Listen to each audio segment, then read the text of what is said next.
The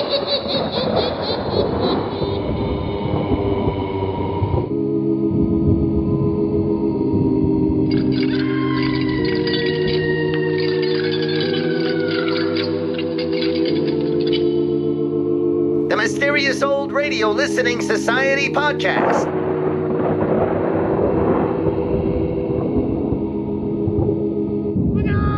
Welcome to the Mysterious Old Radio Listening Society, a podcast dedicated to suspense and horror stories from the golden age of radio. I'm Eric. I'm Tim. I'm Joshua. We love scary old-time radio stories. There's nothing quite like a disembodied voice telling a genuinely disturbing tale. But do these stories stand the test of time? Or are we being deceived by nostalgia? Are they suspenseful or forgettable? Bone-chilling or butt-numbing? That's what we're here to find out. This week, we're celebrating Halloween with an episode of Inner Sanctum Mysteries appropriately titled A Corpse for Halloween. Inner Sanctum Mysteries ran for over 10 years, debuting January 7th, 1941, and ending October 5th, 1952. The show was a strange mix of humor and pulpy horror. Every episode opened with the sound of a creaking door, and listeners were greeted by the chuckling voice of Raymond Edward Johnson. Raymond introduced every story, no matter how gruesome, with a litany of ghoulish jokes and puns. His glib, sardonic tone influenced many other horror hosts, including Ernest Chappell from Quiet Please, Maurice Tarplin from The Mysterious Traveler, and even the Crypt Keeper from EC Publishing's infamous comic book Tales from the Crypt. Inner Sanctum Mysteries borrowed its name from a line of mystery novels published by Simon & Schuster, but rarely bothered to use the novels as source material. Instead, Inner Sanctum developed its own style of over-the-top storytelling, fueled by improbable situations and shameless plot twists. The stark contrast between these wild, violent stories and Raymond's pun-filled narration is either brilliantly campy or patently ridiculous, depending on your point of view. You'll hear our verdict shortly, but first, let's listen to A Corpse for Halloween, originally broadcast October 31st, 1949. Forget the petty distractions around you. Forget what you think you know. Forget everything but what you hear right now. It's late at night and a chill has set in. You're alone and the only light you see is coming from an antique radio. Listen to the sounds coming from the speaker. Listen to the music and listen to the voices.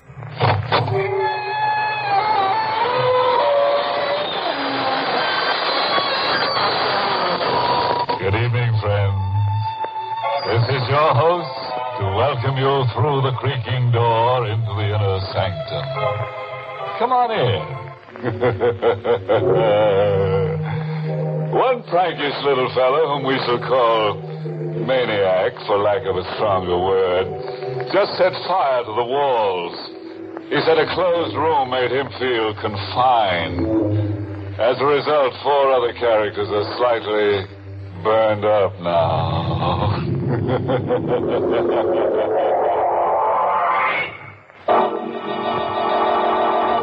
Tonight's Inner Sanctum Mystery, Corpse for Halloween, was written by John Robert and stars Larry Haynes in the role of Jimmy, with Barry Kroger as Kavanaugh.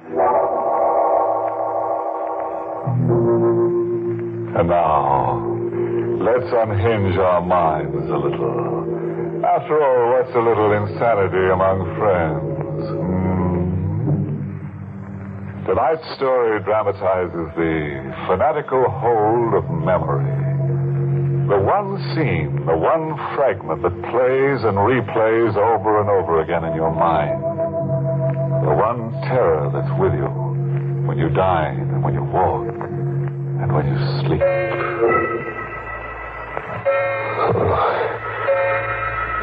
Sleep. Who can sleep? I'm here in the 35-cent flop, but I'm in the Burma jungle.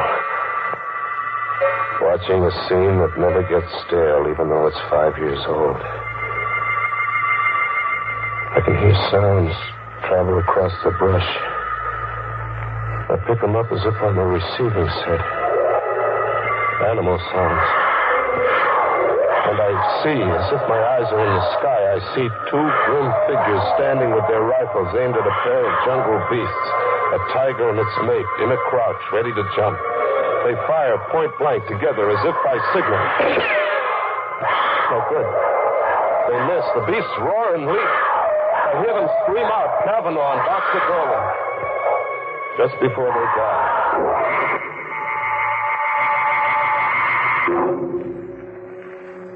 5 years. And you've been everywhere trying to forget. And you almost do forget. But it edges right back into your mind by itself. Like when a guy suddenly sneaks up on you in the night. Do you have a match? What? Do you have a match? Oh, yeah, sure. You popped up on me so suddenly. You're a nervous man. Thank you. I have a parcel with me. For you. For me? What, are you kidding? No. I have a parcel for you. Here, take it. Wait a minute. Hey, wait. But he's gone. Just the way he came. As if he's a chip off my sanity. As if there'd been nobody. But there is a package left with me. The mind doesn't dream up a package. A cardboard box, heavy kind of. And tissue, lots of tissue around something that had the feel of a head. It is a head. The stuffed head of a jungle tiger. Its mouth fixed in the snarl that sends the blood hammering to my head. Doesn't make sense. No good figuring it out. Toss it into the river, box and all, and get away. Get among people. Yeah, Rocco's. Go to Rocco's. Get the jukebox going and slip into a fog. Coffee, Rocco. Jimmy, I got something for you. For me, Rocco? A package. A guy come in before and leaves a package for you. See? Jimmy Fox. Your name on it. My name? My name's Jimmy Scott. You know that. Scott, yes, but the man says your name is also Jimmy Fox. He says he knows. He knows? I took the package outside into the night, into an alleyway. Another cardboard box, heavy. And tissue, lots of tissue around something that had the feel of a head. It was a head. But not a tiger's this time. It was a human skull. It shone with a hard white light where the moon touched it. And then it seemed to speak. You have a match? What? You're being an idiot. It isn't the skull talking to you, it's me. You? Where are you? I'm behind you. I don't see you. It's because you're afraid to. See me now? Yeah. A black suit and a face grinning at me like a laughing mask. It is a laughing mask. Well, why are you wearing a mask? Why not? Tonight's Halloween. Halloween? Sure, Halloween, and not everybody plays jokes. Oh, gosh, I should have remembered it was Halloween. Can you identify the skull? Identify? Look, what kind of a gag are you trying to... Suppose I give you an hour to identify the skull. It's 8 now. Until 9 o'clock then, Jimmy. Wait. Hey, wait. It was gone again. As if there'd been nobody. Just another big chip off my sanity. I really had to get away from myself now. I hit the back streets, and then somewhere a big neon sign across a tenement pulled me off the sidewalk. It read, the Tillery Street Boys Neighborhood Association. Halloween costume ball. Public invited. A girl in a booth, masked like a witch, stopped me at the door. Mask, mister? Mask. Oh, sure. Give me one. Black, green, yellow, or purple? What's your favorite color? Yellow. Here you are. 50 cents. There you are. Oh. Oh, what? Just a description left with me. I'd almost forgotten. Are you Jimmy Fox? Suppose I was Jimmy Fox. What about it? This grocery bag was left here for you. A man told me to tell you.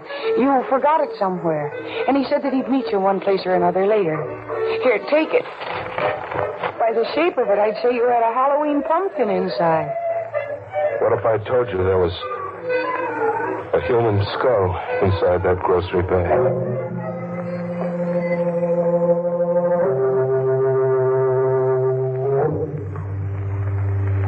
He'd meet me one place or another. He did. He was under a street lamp, waiting for me to happen along. Hello, Jimmy. Have you dared to call the skull by name yet? Or must I? Look, that gag isn't paying off, mister. All right, go ahead. You call it by name. Dolan. Boxer Dolan, remember him? I never knew the guy. You no doubt got me confused. Have I, Jimmy? You've changed your appearance cleverly, except for one thing disguise could never conceal. One thing? Your guilt. You wear it like a badge of shame. Oh, what am I guilty of? Murder. 2 men left an encampment in the Burma jungle just before dawn. 2 men. Boxer Dolan and Kavanaugh. A 3rd man remained behind. He played sick, pretended to fever. The 3rd man was you, Jimmy. Must I tell you the rest? Tell me the rest. Dolan and Kavanaugh carried rifles in the event of a jungle encounter. There was a jungle encounter, a tiger and its mate. An emergency, but an easy one to resolve for 2 expert hunters. Just 1 shot apiece, and there'd be 2 more dead tigers. Just 1 shot apiece. They had their 1 shot apiece. But the tigers didn't drop dead in their tracks. Instead, Boxer Dolan and Kavanaugh dropped. Ask me what happened, Jimmy. What happened? During the night, someone had emptied their rifle loads and substituted blank bullets. You did that, Jimmy. You engineered the murder of 2 men. You murdered your 2 partners in crime. Just 1 day's push from the Hindu temple you'd all teamed up to loot. They got within 24 hours of treasure, and then you murdered them. 1 more day to the temple, so why split 3 ways, huh? Know about the temple. But I never pushed on to that temple. No loot, no nothing. How about that? You lost your nerve. You just hadn't counted on losing your nerve. What are you, a detective? No. I'm your 2nd victim. I'm Kavanaugh. Kavanaugh? But Kavanaugh was killed. Unfortunately for you, he wasn't. I'll show you what I had to survive. Feel my sleeve. Feel it. It's empty. Torn out of the socket. And now the face behind this laughing gargoyle I wear. See the left profile. Oh, it isn't pretty, is it? The eye's gone, too. I spent 5 years finding you, Jimmy. I've waited a long time to let you see my face. You came after me to kill me? After you've had the same 24 hours you arranged that Dolan and I would have. What do you mean, the same 24 hours? Unarmed, in the jungle, and helpless. I'm going to hunt you for 24 hours. In this jungle, the jungle of the city, with every beast of prey I can buy. I'm going to hunt you, Jimmy. And in the end, when I've wrung every suffering from you, I'm going to kill you. What do you mean? Every beast of prey you can buy. The denizens of the city jungle, the riffraff, the murderers, the men and women who buy and sell murder. I can afford them, Jimmy. See this, Ruby? Is it real? And I have dozens, Jimmy, dozens. I didn't lose my nerve. It's 10 o'clock. You can go now. Go and see if you can escape me and my pack. You're going through with this? Get along, Jimmy. Hurry. The beasts will be coming at you from the sewers and the cellars, ambushing you from the shadows, into the dawn and through the day for 24 hours, until 10 tomorrow night. Or you win. You live. Hurry, Jimmy. See how painful death can be.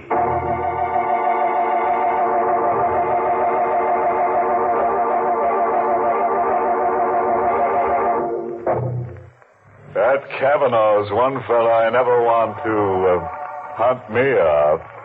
No, sir. That guy slays for creeps. 24 hours. Cavanaugh's got 24 hours to kill, and Jimmy has just enough time to die. Yes, you know, Jimmy might win out over Cavanaugh, now that he's got an extra skull to go with the one he's stuck with. After all, 2 heads are better than 1. Let's live out the terror now, shall we? An animal game of murder for 24 hours. I was to be hunted down in a jungle where human beasts came at you from the sewers and cellars, where killers in the hire of a homicidal lunatic lay in ambush. Well, I had to win. I had to save myself. I had to. Hide. The thing to do was to hide, fade into an alleyway and find a cellar and stay put for 24 hours. Just stay put. With the sickening reek of garbage cans until 10 tomorrow night. Was I alone? Movement. There was a whispering movement somewhere in the cellar. A faint rattle of ash cans, as if the wind was rattling them. Wind in an airtight cellar. Hello? Anybody there? No answer. I'd been imagining. But then something winged at me, goring into my shoulder, sharp and deadly like a knife.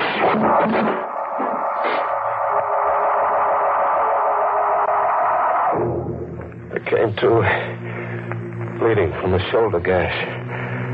I got out of there and back into the streets, into a jungle of faces. It was Halloween night like I'd never seen it. Masks and costumes on kids of 6 and old crones of 60. A crazy jungle of witches and snarling sea captains and lunatics.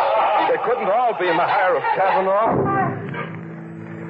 And then, where a fence was plastered with circus posters of jungle animals, a zany-looking guy was shooting from the hip at the poster while making menacing faces like a bad man. I caught a whiff of powder in the night air. The shot had burned into the poster. I crept up behind him, faking a gun with my fist in my coat pocket. I rammed against his back. Get him up, pal. I got nothing about shameless. Your gun. I want your gun. Hand it over. Oh, sure. Yeah. Now walk up the block and don't turn back to look.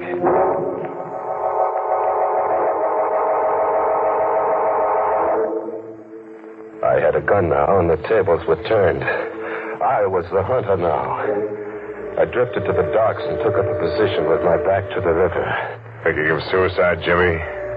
Not anymore, Cavanaugh. You sound as if your morale had suddenly improved. My morale's going great, Cavanaugh. Your animal hunt's about to boomerang, blow right up in your face like this. Who's hunting who, Cavanaugh? Who's hunting who? Cavanaugh kept standing up. 3 bullets, point blank, enough to blow his head off, but Cavanaugh kept standing up unharmed. How does it feel to hunt game with blank cartridges like Boxer Dolan and I did once? Blank cartridges? But that crazy-looking guy, I saw him burn a hole in the circus poster. Only 1 bullet. The first one was real. Simple? Yeah, simple. I get it. Dead-Eye Dick was another one of your beasts. Who's hunting who, Jimmy? Who's hunting who? Cavanaugh, wait. Cavanaugh, kill me. Get it over with and kill me now, will you? Cavanaugh, you gotta kill me. I had to get out of there. The subway. Yeah, the subway. Fade into the subway. Get on a train and ride to the end of the line. Ride out of the jungle. An empty station. No one in it. No, someone. 2 people. A dapper little guy buried behind a newspaper, and an old lady in ragged clothes carrying a pet half hidden under a coat. A pet that looked like a cat. She came up to me, close, like to ask me something. Ed, This side goes to Lefferts Avenue Station. Lefferts, I don't know. I'm a stranger here. Oh, hush, Genevieve. Oh, Genevieve is hungry. That's not a cat. No, son. A cub. A tiger cub. A tiger cub? Would you like to stroke Genevieve? No. Don't run away, son. Genevieve won't hurt. I ran away with the old crone after me, hobbling in her skirts, and the little dapper guy behind the newspaper circling at me from the opposite direction, cornering me. I jumped to the tracks, my only out, and I ran. I ran deep into the bowels of the subway, deep, very deep, with the little dapper guy after me, as if he meant business. And then the train. It had a Halloween look, too, bearing down on me. An iron face with banjo eyes. I ran against the wall and flattened out. The train flashed past, and the dapper little guy screamed.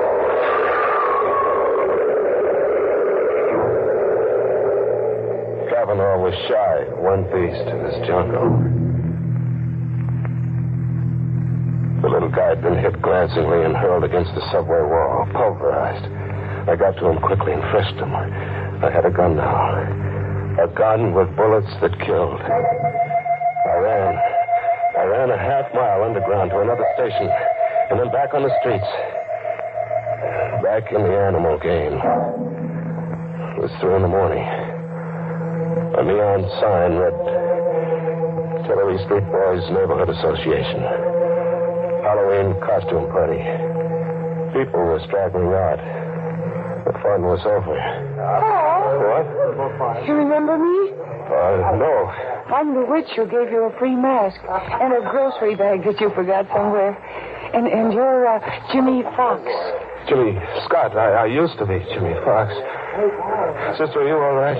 Am I all right? I mean, are you just what you look? A sweet kid with brown eyes and a heart. Are you drunk? No, beat. I'm dead beat. I've got to hold up somewhere, get some shut-eye. I've got to or I'll die. You're sick? Yeah, I'm sick. If I could just sleep around the clock until 10 tomorrow night. If an angel came along and said, come home with me, I'll put you up. Come home with me, Jimmy.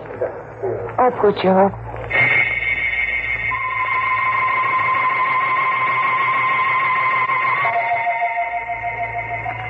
I fell asleep on the sofa with the gun under my pillow and the girl on a chair watching me anxiously. I had a friend. I could drop off and live in dreamland until 10 that night. At 10, I could wake up and live. Coming awake, I heard the alarm we'd set go off. The alarm stopped. There was a sound. An animal sound. And then a claw scratching at me, tearing at my cheek. And I jumped up. The girl was gone. A guy was sitting watching me now. A skinny kid with a heavy shock of hair, not a day over 21. Oh, that's a lousy way to have to wake up from a sleep, pal. Lousy way. There was an animal clawing at me. My cheek's bleeding. Genevieve, she isn't housebroken. Still a little wild. You should have seen her dash for the kitchen when you let out a scream just now. Genevieve. Who are you? You're Jimmy Fox, huh? Yeah. I got something for you. For me? Yeah, it was given to me to give to you. Here. A rupee. Hey, wait a minute, look. It's 10 o'clock. I set the alarm for 10, and it's 10. Oh, it's only a quarter of. That clock's always 15 minutes ahead. Now the game's over. It's 10, and you can't cheat. I've won, Kavanaugh. You can't go back on your promise, Kavanaugh. You can't. What are you trying to get over, pal? I don't... I've won. You can't cheat. I won't be tricked. A gun. Pal, you're crazy. Here, wait, look. Oh. You're crazy. It's 10, and I won't be tricked, Kavanaugh. I've won.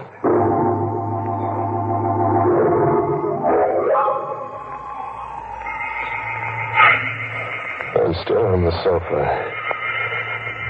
My arms are rigid, and my legs rigid. Like something exploded inside me and paralyzed my nerves. I can just look and hear. She's in the room now. The girl with the sweet face and brown eyes. Only her eyes are red, swollen from crying. I hear her talking to a cop. He's taking down what she said. He was a stray. He was like a sick dog in the street. So I picked him up and brought him home.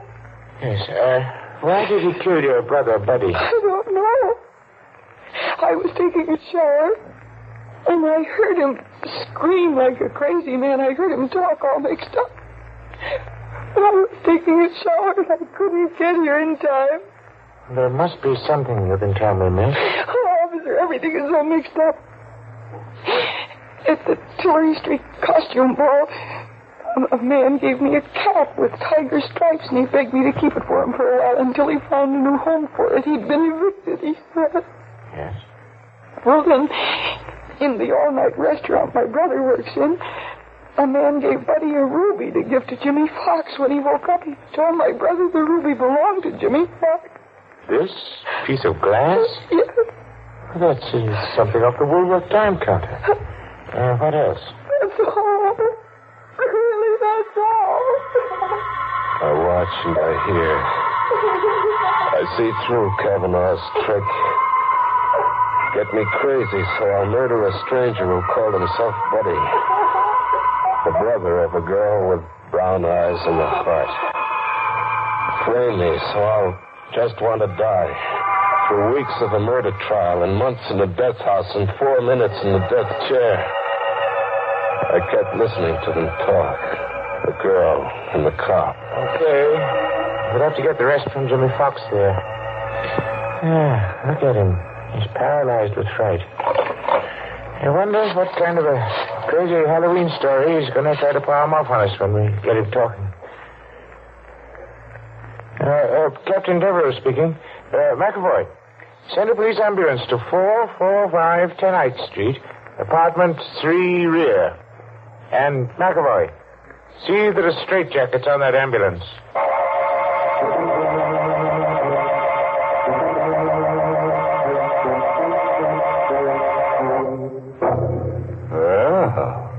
Quite a chase.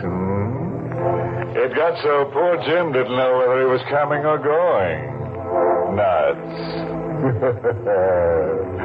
What got his goat most was the way he kept seeing animals everywhere.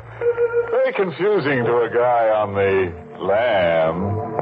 Yeah, it got so he couldn't tell who's zoo. Tomorrow? Oh, sure. I read this Halloween notice on a tree somewhere. Never hunt out of reason.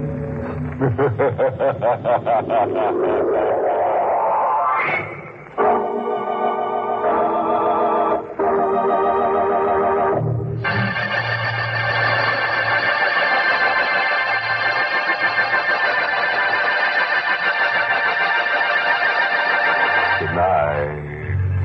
Pleasant dreams.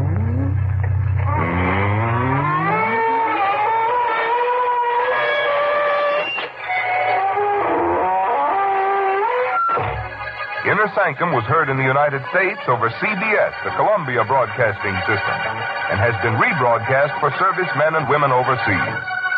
This is the United States Armed Forces Radio Service, the voice of information and education.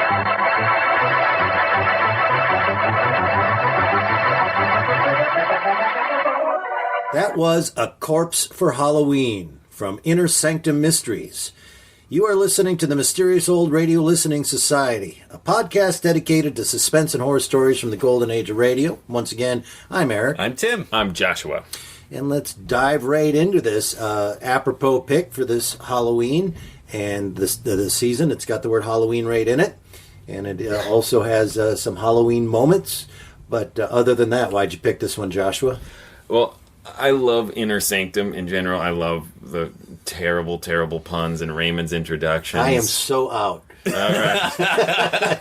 But really, my one first of the things, point of contention on this whole thing. But yes, one of the things I love about Inner Sanctum in general, and this story in particular, is just how crazy and heightened the actual stories are once you get away from Raymond, the narrator. I mean, right. In this episode, you open with this crazy jungle flashback where hunters are devoured by tigers. Then you go back, 5 years later, and there's a guy in the street who gives another guy a box with a dismembered tiger head in it. Then he goes into a bar, he gets a human skull, and then, it's Halloween, and this is like 4 minutes into this. It's like 4 minutes. It goes fast, doesn't it? Yeah, it's so jam-packed with ideas. They're just throwing one after the other. You don't like this one? Hey, how about this one? Hey, how about this one? I loved a lot of things about this, but one of the things I loved was that premise of receiving packages from people. Just, hey, are you Fox? What's his first name? It's Jimmy. Jimmy Fox. Like, yeah, and here's a package for you. And that they're severed heads and things. I love that. That was probably my favorite part of this whole thing is the premise of I just wanted it to keep going. Like the plot changes completely. Mm-hmm. That goes on for 5 minutes. Yeah, and then it becomes another story completely. Mm-hmm. I just wanted it to be a guy. Yeah, but I just wanted to be a guy receiving mysterious packages with heads. Like it's a bunny. And then they get to the end and say, "Happy Halloween, everybody!" There is a moment in which Jimmy realizes it's Halloween and he's relieved. Right? Yes. He's like, oh, yeah, Halloween, of course, you always get boxes of heads pick for a Halloween. random stranger and send them severed heads. I have a Halloween story that's similar to this that I cannot share, but it does end with a bunch of boys in their youth looking at it and going, oh, that's right, thank God, it's Halloween, we'd forgotten. I'll tell you later off the air, but it was quite a relief. That story just told itself. Yeah, right. Let's go back to two things. One, we said in the intro a couple things that I took a note on that I want to bring up. That is the best creak, the opening. Oh, creak, yeah.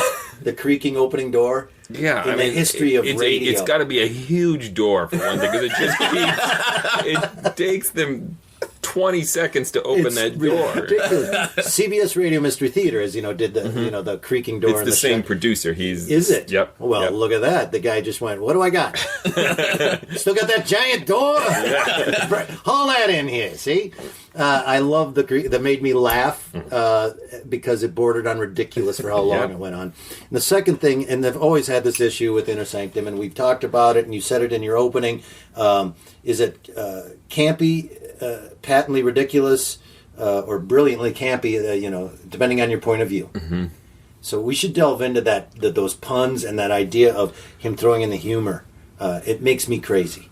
I cannot separate the two out. I have a real love-hate relationship with that. Of like, this is so bad. This is so awful. I'm grinning from ear to ear with how awful these puns are. Well, yeah, but I think we all have a thing where we love bad things. Like Mystery Science Theater existed because of this love for. Yeah, well, I don't think it's inadvertently this way. I think they swung for the fences on... Oh, yeah, they're so strained. I love when he says, didn't know whether he was coming or going nuts. Everything it's so hard. I listened to this with my 12-year-old daughter, and clearly she sides with Eric because she turned to me and went, these aren't even jokes, Dad. I know! That was my reaction. He knows! Well, that's just it. Do they?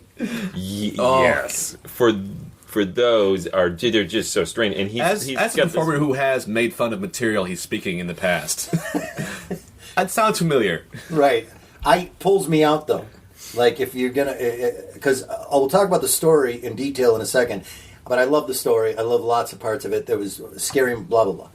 With those puns though, and the narrator, it just pulls me out of it. I hate that. I have a certain predilection for like extreme contrast in writing or comedy shows, and I just love the idea that those two things are juxtaposed because the story is so dark, so earnest, so committed to making everything as extreme as possible, and then you cut to Raymond chuckling away, and he slays for keeps, and you have to really think hard to go, what is it? Oh, he plays for keeps. Like, I have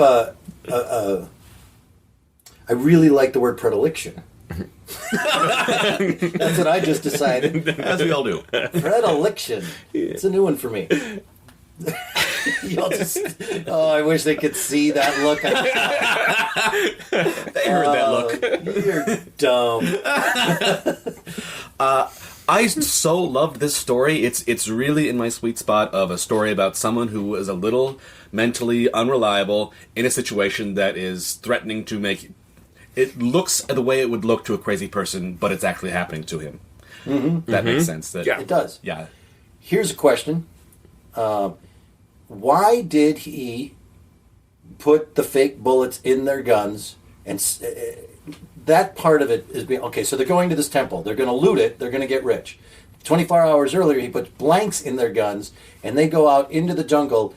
Did he know that they were going to get attacked by a couple of tigers? Or why was he having him killed, and why did he not go to the temple? None of that got explained to me as to why. And it's some of what I spoke to in our intro here, is that Inner Sanctum really just goes for what is the biggest image, what is the biggest impact. Sure. And I mean, we can open with these guys shooting tigers point blank, but they don't die. They keep coming and they kill them. Yeah. You know, it has this just over-the-topness. Right. And I mean, I think you can go back and backfill if you want that. I'm he an put expert on that. Tim loves to justify things. Who knows? That's what I do too, though. But he could have been planning once they got to the temple to double cross these guys, and then if Jimmy was the one with the gun, they had blanks. So maybe the tiger was just a complete accident. Clearly, he didn't intend it because it so distressed him that he wimped Then out. why did right? he put blanks in there? So that they couldn't shoot him when they got to the temple?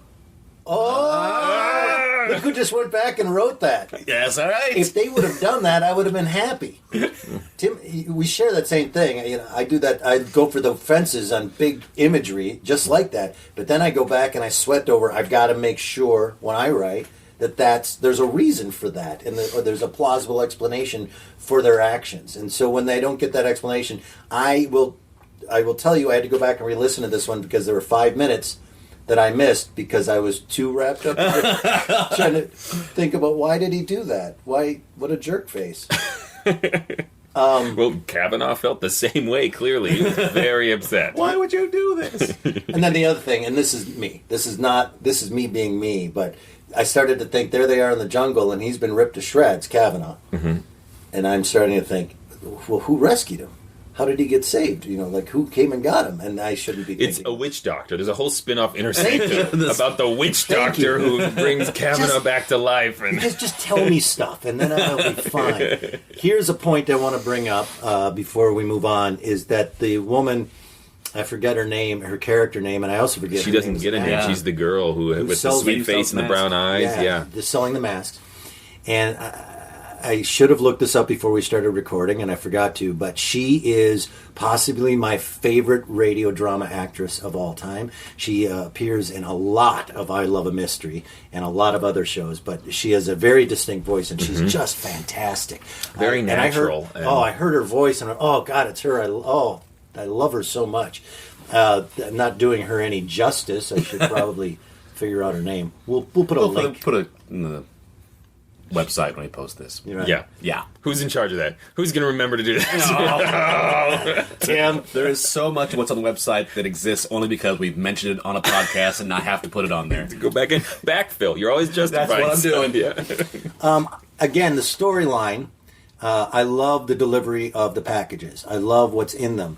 When he does have that great moment when he says to her, what would if I told you that there was a human head in there? And then we don't get her reaction. They cut away, the music is like, no, wait, what did she say? Sweet. Did this line work? But then it cuts to the revenge thing and, man hunting man. I really like that. I love that he had minions in the urban setting. I love that setup of you're in a city where you know no one and any number of people could be actively trying to kill you. And they're all wearing masks. It's Halloween. They're half drunk. Everything is frightening with as is. The circus guy with the gun, just to show you how elaborate this plan is. Mm-hmm.